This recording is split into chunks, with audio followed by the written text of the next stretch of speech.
Okay, you're going to go to lastpass.com. That's lastpass.com. And there we're going to create a free account. You'll do that by going to the login link in the upper right hand corner of that page. And you'll be able to do that there. You don't need to do the start a trial unless you were going to create a professional account and with a lot of other bells and whistles that we don't particularly need here. If you're going to share your passwords and various other things. So this is just a private account for you. So you go to login, and then you'll see an opportunity to create an account. So you'll put in the new email account that we created, the address of the Gmail account that we created that you're going to use for this account, and that way you can keep all your passwords there, and you'll remember that because it's the one that we're using. It's also every time you log into LastPass, it'll help you remember your new Gmail account, because you'll use that as your username. And it's a good idea to look at the terms of service and your privacy statement there, and then click on that you've read that before you click on create account. And before you do that, they're asking you to put in that new password you're creating one last time here. So this is a third time you're actually putting in that password. And then you click on create account and just wait a little bit as it creates it over on their web server.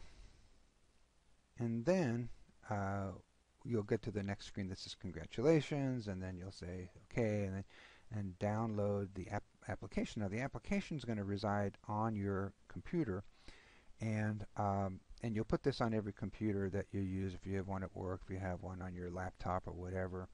Now this won't work on your cell phone unless you pay for a premium account at this point. So what we want to do though is download the application, and then when you've done that, you'll actually see install LastPass, and you'll see some advanced options. This just shows you the different browsers that it would work for and so on. And you've got some privacy options and so on that you can take a look at. You don't necessarily want it to log into LastPass when your browser starts automatically, but that's up to you. Keep a record of your logins and form fills, it's fine, but so that's up to you.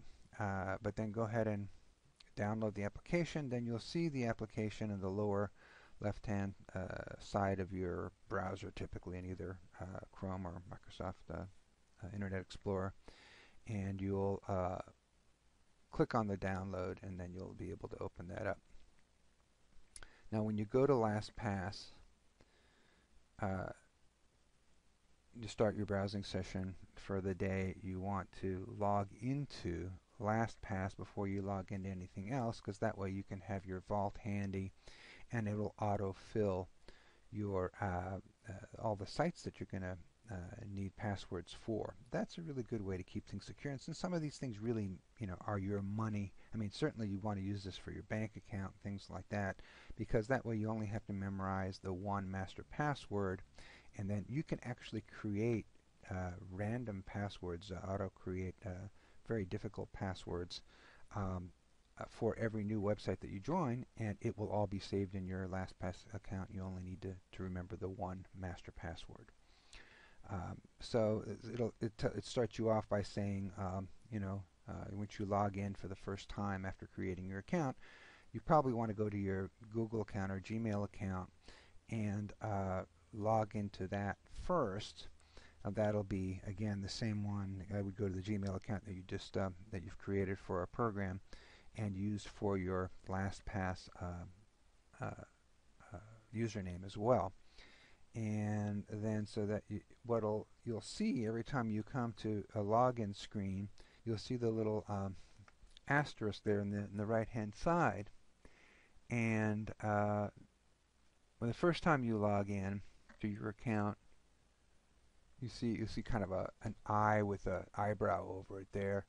But once you've logged in, you see the green bar at the top of your screen, and it says Save Password Now, and it gives you the opportunity then to save it to your LastPass vault. It's much better, by the way, than having your browser save it, because it's not secure. You save to your browser, then someone coming after you could enter your website. Now you see in your welcome email from LastPass, you just repeat this process for every new website that you want to create a password and save a password for, and that way you always have your passwords available. So LastPass is the one I recommend because it's something that you can do for free and you don't need to carry anything with you. Some people prefer RoboForm. With RoboForm you can actually use a thumb drive that you can hang around your neck and carry with you wherever you go, but that's a physical thing again that you need to have with you. So it's up to you. And with RoboForm you need to pay something too. I think it's 20 bucks or something like that. But LastPass you can have a free account and do as we said here. If you ever want to upgrade it, if you ever want to be able to use it on mobile devices and things like that, then there's a LastPass application for your mobile device, and then you'd have I think a $9 a year account from them. So this is a great option for you.